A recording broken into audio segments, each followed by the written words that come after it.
8. अर्श, आपको वो एपिसोड शायद याद होगा जो हम लोगों ने दाग शाही ग्रेवयार्ड में किया था। जी, चंडीगढ़ शिमला हाईवे वाला। चंडीगढ़ शिमला हाईवे वाला जी। दाग शाही ग्रेवयार्ड का जब हमने किया था तो मुझे एक कैरेक्टर जो था आपके साथ, मुझे अगर आप याद दिलाइएगा तो मुझे बड़ा बड़ा फैसिनेटिंग लगा था। वो कैरेक्टर थे जो जिनके घर पे लोग हनुमान जी के साधक थे। विक्रम सिरोही वाला। विक्रम जी बिल्कुल, जी। विक्रम जी वाले। और उनके बारे में शायद हम लोगों ने बड़े डिटेल में बातचीत भी करी थी। उसके बाद हनुमान जी का जब एपिसोड किया था तब भी उनका जिक्र हुआ था हनुमान जी का। उनके बारे में आपने बताया था कि उनके घर के अंदर एक बहुत विशाल एक हनुमान जी की मूर्ति है, बहुत बड़ी, वो मतलब साधना वगैरह करते हैं। और 10 फीट आप मान के चलो, कमरे में 10 फीट के हनुमान जी की मूर्ति।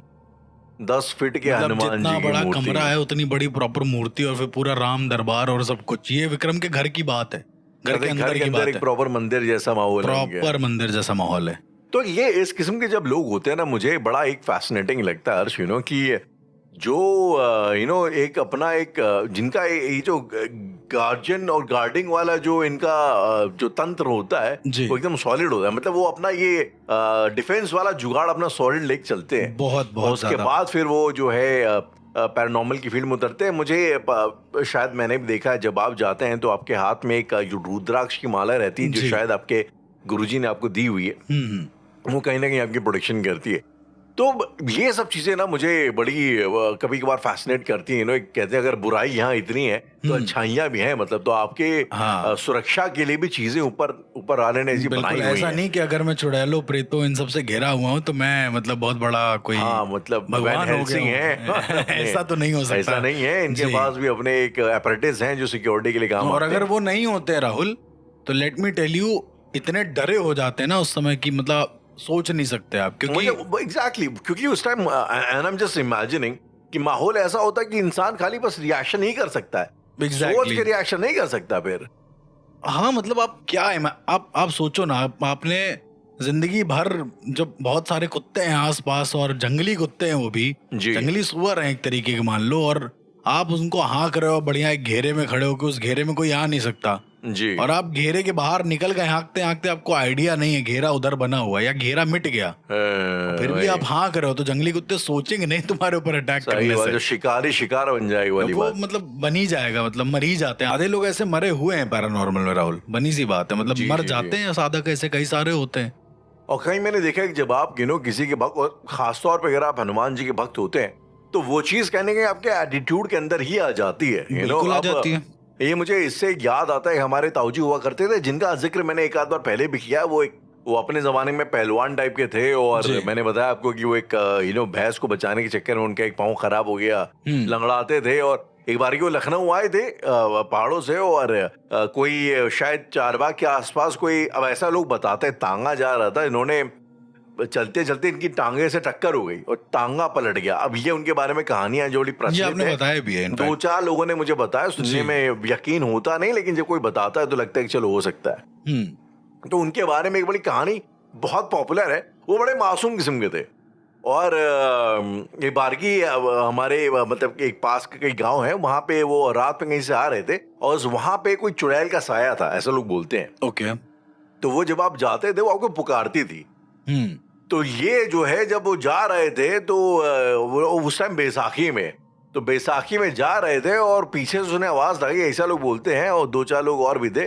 तो इन्होंने एक बार चिल्लाई वहां से वो, तो इन्होंने यहाँ से खाली ऐसे उसको गलियाते हुए बोल दिया कि अरे चलो बाद में आना, कल आना चल यहाँ से कल आना, ऐसे। और जिस जाए से मतलब वहाँ ऐसा खौफ था कि लोग 6 बजे के बाद निकलते नहीं थे, कि रात में वहां पे अपनी गैया चराते हुए आ रहे थे, उसको गलिया दिया ऐसे ही जी, इसके चल जो है कल आना। तो ये जो माइंडसेट है ना, मुझे माइंडसेट बड़ा ही फैसिनेट करता है। इसमें एकदम निर्भय निडर टाइप का जो इन लोगों को भक्त, और वो कैंची धाम के बहुत बड़े भक्त हैं, हनुमान जी के बहुत बड़े भक्त हैं। तो हर्ष, मेरा सवाल इस एपिसोड में ही था कि क्या आपने जैसे आपके पास तो कुछ अपरेटिस वगैरह हैं, लेकिन क्या आपने कभी ऐसे अपने केसेस में देखा है कि कई बार लोगों की भक्ति ने उनको बचा लिया हो एकदम एंटिटीज से और विषम परिस्थितियों से? बहुत सारे ऐसे केसेस। अब जिसकी बात कर रहे हैं विक्रम, वो ऑलरेडी मतलब खैर वो भी एक पैरानॉर्मल एक्सपर्ट है, वो भी लोगों को सही करता है। तो मैं वो, और जब हरीश भाई हम लोग तीनों लोग गए थे दाक्षाई ग्रेवयार्ड, खैर उसकी तो पूरी कहानी पड़ी हुई है, लेकिन उससे भी ज्यादा जब मैं उनके फादर से मिला हूं तो मैंने आपको बताया है कि वो हनुमान जी के साधक थे, और प्रॉपर उनके चेहरे से लेकर मतलब हाव भाव सब ऐसा लग रहा था हनुमान जी बैठे हुए हैं। आप ऐसे मान के चलो, हनुमान जी तो नहीं लेकिन उनकी ऊर्जा है, उनकी ऊर्जा का कुछ अंश बैठा हुआ है, ऐसे आप मान के चलो। से मतलब आप जिस भगवान की आराधना करते हैं राहुल, आप जिस शक्ति के उपासक होते हैं, आपके शरीर में उस शक्ति की झलक दिखती है, बनी सी बात है। आप अगर शिव भक्त होंगे तो आपके अंदर शिव भक्त की एक झलक दिखेगी, आप बड़े बैरागी किस्म के होंगे। आप अगर हनुमान जी के भक्त होंगे तो आप मतलब कह सकते हैं कि आपके अंदर भले बल ना हो पर आप सामने वाले को लगेगा कि आपके अंदर बल है, आत्मबल बहुत ज्यादा होगा, आत्मबल बहुत ज्यादा हो जाएगा। हनुमान जी सिर्फ बल के ही स्वामी नहीं थे। फैसिनेटिंग बात है, मैंने देखा कि जो लोग आमतौर पे बिजनेस में रहते हैं वो लोग कृष्ण जी की बड़ी साधना करते हैं, क्योंकि कृष्ण जी थोड़े से सौम्य टाइप के, प्रैक्टिकल टाइप के हैं, राजनीति के टाइप के हैं, राजनीति टाइप के हैं वो। अब जैसे शिव जी का क्या है कि वो अपने जंगल उसमें मस्त हैं, लेकिन ये है थोड़ा कि प्रैक्टिकल रियल लाइफ में, यहाँ वाली लाइफ में रहते हैं, सोशल लाइफ में तो आई थिंक मतलब ये सब हमें लग रहा है ये सब अपना अपना एक बिहेवियर अभिव्यक्त करते हैं जिस तरीके से, और हम लोग उस बिहेवियर के एक कह सकते हैं क्या लाइन में ही चलने वाले कुछ इंसान है एक तरीके का, आप मान के चलो। जैसे शिव जी का जो बिहेवियर है, अब उनके जो उपासक होंगे वो एकदम बैरागी, दिन दुनिया से कोई मतलब नहीं है। वहीं पर कृष्ण के उपासक जो हैं वो बड़े ही थोड़े से चंचल स्वभाव के होंगे और थोड़े मतलब वैसे कूटनीति के टाइप के भी होंगे। मतलब ये मैं पर्टिकुलर नहीं कह रहा हूँ, कैसा भी बिहेवियर हो सकता है। बात इसमें आई मीन थोड़ा फन ये भी है, जैसे शिव जी का आपने बोला कि बिल्कुल होंगे, जो महाकाल अकाल के भक्त होंगे ज्यादातर बैरागी किस्म के लोग ज्यादा होंगे, और एक जो शिव जी का भोले भंडारी वाला जो वो है रूप है जिसमें वो माता पार्वती के साथ रहते हैं, वो शायद से जो एक पारिवारिक आदमी होगा, दाम्पत्य आदमी होगा जी, वो उसको ज्यादा अपील करेगा। बिल्कुल। तो मतलब अब जैसे आपने ये बोला कि जो जैसा होता है वो उस तरीके से भक्ति एक जो टर्म जिसको हम यूज करते हैं जी, कि भाई हम शिव की भक्ति करते हैं या हम विष्णु की भक्ति करते हैं, हम इंद्र के उपासक, तो मतलब ये जो बोलने का टर्म है ये बड़ा ही यूनिक है राहुल। और जी मुझे ऐसा लगता है कि अब जो होता है ना भक्ति और आस्था, भक्ति में कितनी आस्था है, कितना फेथ है तुमको अपने भगवान के प्रति या उसके प्रति, वही तुमको बचा लेता है कहीं ना कहीं। आपका सवाल भी ये था कि क्या मतलब क्या ऐसा होता है कि ये चीज तुमको बचा। उदाहरण के तौर पे जैसे आपने भी एग्जांपल दिया अपने दादा का शायद, है ना, तो उस एग्जांपल में वो हनुमान जी का एक बिहेवियर लेकर चल रहे थे, एक कह सकते हैं कि उनकी एक प्रथा लेके चल रहे हैं, अपने शरीर में उनका एक अंश लेकर चल रहे हैं, तो वो उसी तरीके से रिएक्ट करेंगे। इफ अगर उस केस में हनुमान जी होते तो क्या करते राहुल? वो भी ये कहते हैं तुम जाओ, तुमसे क्या मतलब, मैं हनुमान हूँ, सीधी बात है। शिव का भी वही है कि मतलब मुझे मतलब ही नहीं, तुम भूत हो, चलो ठीक है तुम मेरे साथ चलो, हमें कोई दिक्कत नहीं है, सही बात, तुम मेरे साथ ही चलो, आओ। लेकिन हर्ष इस एपिसोड में मुद्दे की बात ये जी कि जो इस किस्म की भक्ति में लीन रहता है जी, उसको क्या वाकई में उस तरीके की प्रोटेक्शन प्राप्त होती है, मतलब बिना मांगे पैरानॉर्मल के खिलाफ, या कभी जैसे आपने कोई केस किया हो और मतलब वो एंटिटी अपनी भक्ति भावना की वजह से बच गई हो कुछ इस तरीके से? हाँ, मतलब परमानेंटली ये नहीं होता है कि आपने, देखिए राहुल बात ये है कि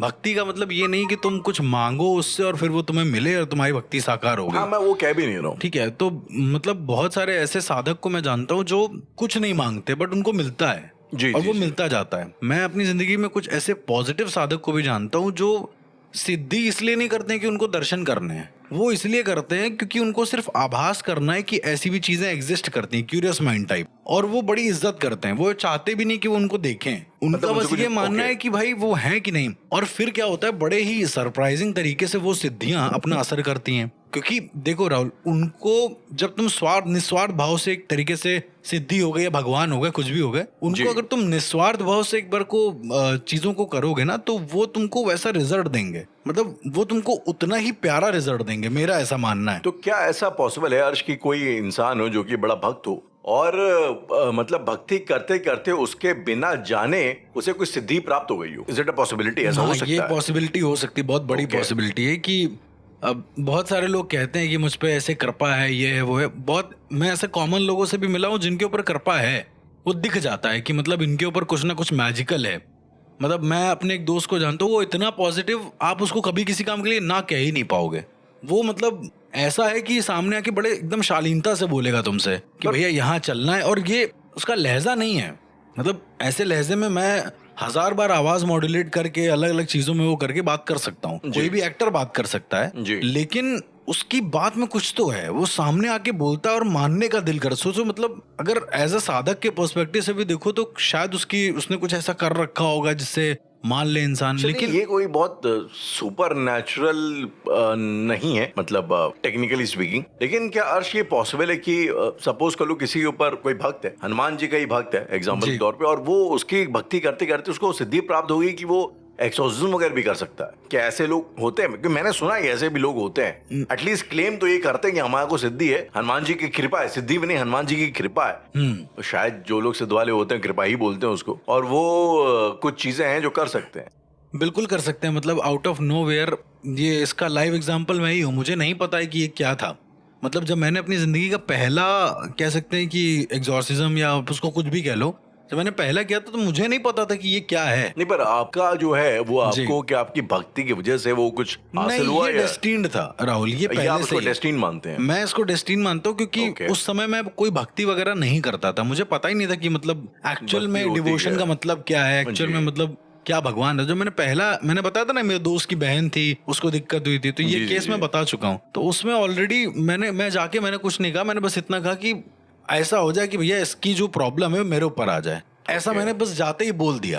और ये आउट ऑफ नोवेयर मेरे मुंह से निकला, मतलब जबकि मैं बहुत ज्यादा सेल्फिश था उस समय पे कि मतलब मेरा ही मेरा है, अपना अपना देखना था। लेकिन मैंने बोला और वो मुश्किल से कितना आधा घंटा लगा होगा, उसके बाद वो लड़की ठीक हो गई है।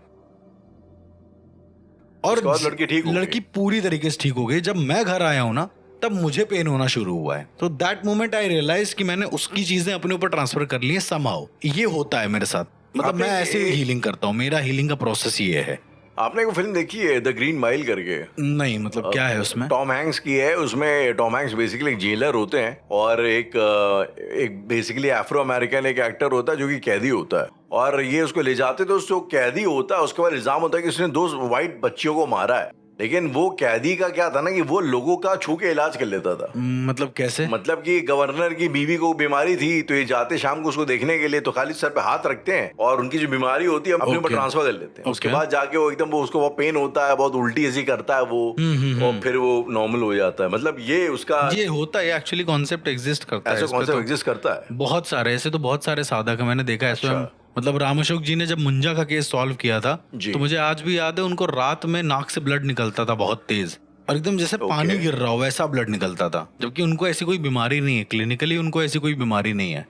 तो ये मैंने देखा हुआ है। मतलब जो इस तरह के साधक होते हैं, अब तो खैर चलो बहुत आगे आ गया, उस समय मुझे नहीं पता था साधक साधनाएं वगैरह वगैरह। नहीं, पर यहाँ पे सवाल ये है कि ये ऐसे जो लोग होते हैं ये नेचुरली मतलब ब्लेस्ड होते हैं उस चीज के साथ, या ये कुछ साधना वगैरह करके उसको अर्जित कर लेते हैं? यार मेरा ऐसा मानना है कि ये लोग नेचुरली ही ब्लेस्ड होते हैं। मतलब साधना इज द वे कि तुम, जैसे मान लो तुम्हें दिव्य दृष्टि प्राप्त है एक तरीके से, ऐसे मान लो आप देख सकते हो, अचानक से आंख बंद करके चीजों को देख सकते हो, समझ सकते हो। लेकिन उस दिव्य दृष्टि को तुम्हें किस तरीके से मोल्ड करना है, तुम्हें कैसे कितने विजन पे देखना है, कितना अपना व्यू रखना है, और किस व्यू में कितनी देर तक तुम्हें वो विजन दिखेगा, तो ये साधनाएं करती हैं। ये तुम्हारी साधना का मतलब प्रैक्टिस होता है, सीधी सी बात है। तुम उस चीज को मास्टर कर रहे हो, जो भी तुम्हारे पास विद्या है तुम उसको मास्टर कर रहे हो, दैट्स इट। और उसको मास्टर करने से जो तुम्हें अर्जित होता है वो सिद्धि होती है। नहीं, पर कई लोग ऐसे होते हैं ना जो हमारे जो गृहस्थ जीवन में आमतौर पे जो किसी साधना के लिए ऐसा भक्ति कर नहीं रहे, वो भक्ति योग के लिए भक्ति कर रहे हैं। उनको कोई हनुमान जी के प्रति आस्था है या कृष्ण जी के प्रति आस्था है, तो वो कर रहे हैं अपनी खुशी से, और शायद करते करते ऊपर वाले की भगवान की कृपा हो गई और समहाउ दे शाइन। मतलब इस तरीके के मैंने चीजें अपने आसपास सुनी है। कैंची के आसपास काफी ऐसे थे लोग, अब लोग क्लेम करते थे, कई लोग वाकई में ऐसे होते थे। मैंने मतलब एक हैं वो बड़े ही बिजी करके बड़े ही भक्त हैं हनुमान जी के, कैंची बाबा के, तो वो अभी तो नहीं तो कम से कम 99-97 साल के होंगे, और इस उम्र में भी वो मतलब पहाड़ के नीचे जाके बल्टियां उठा के ऊपर पहुंचाते हैं लोगों की सेवा वेवा भी करते रहते हैं बीच बीच में। अभी जो बाढ़ हुई थी उत्तराखंड में आई थी तो उसमें भी गए थे जी। तो उनके शक्ल से अलग एक शाइनिंग होती है, दिखाई देती है। हाँ मतलब इस तरह के, अब इनको स्वसिद्ध साधक बोलते हैं भाई, जो जिसके बारे में हम ऑलरेडी बात कर चुके हैं। और एक चीज और, वो और कहते हैं कि वो लोगों का दमे अमे का इलाज भी कर देते हैं क्योंकि ऊपर वाले की कुछ कृपा है उनके ऊपर। हाँ मतलब मैं ऐसे लोगों को जानता हूँ जो लाइलाज बीमारियों को ठीक कर देते हैं, लेकिन वो कोई साधक नहीं है, बड़े आम इंसान है। मतलब कानपुर में जरीब चौकी एक एरिया है और उस एरिया में जब आप वहां से फजलगंज की तरफ बढ़ेंगे, मैं इसलिए बता रहा हूँ क्योंकि वहां पे सब जानते हैं इस एरिया को। तो जब आप बढ़ेंगे तो बीच में एक चाय की दुकान पड़ती है, वहां पर एक दादा बैठते हैं। मुस्लिम है वो। तो उनको ना कोई नॉलेज नहीं है कि वो बहुत बड़े कोई आलिम है, तांत्रिक हैं, उसमें कोई वो सही कर दें, पर उनके पास कोई आता है, वो कुछ पढ़ते हैं, मतलब चारों कुल पढ़ते हैं या कुछ भी पढ़ते हैं, वो नॉर्मल चीजें पढ़ते हैं, उन्होंने बताया। वो पढ़ के और फूंकते इंसान सही हो जाता है, उनकी फूंक में ताकत है। वो फूंक देते हैं, मतलब उनका ये दावा है कि अगर उनके पास इंसान 5 बार तक लगातार आएगा और वो 5 बार फूकेंगे तो 5वीं बार में तुम ठीक हो जाओगे पूरी तरीके से। पहली बार में कुछ आराम, दूसरी बार में कुछ आराम, और उसके बाद तुम हमेशा के लिए ठीक हो जाओगे।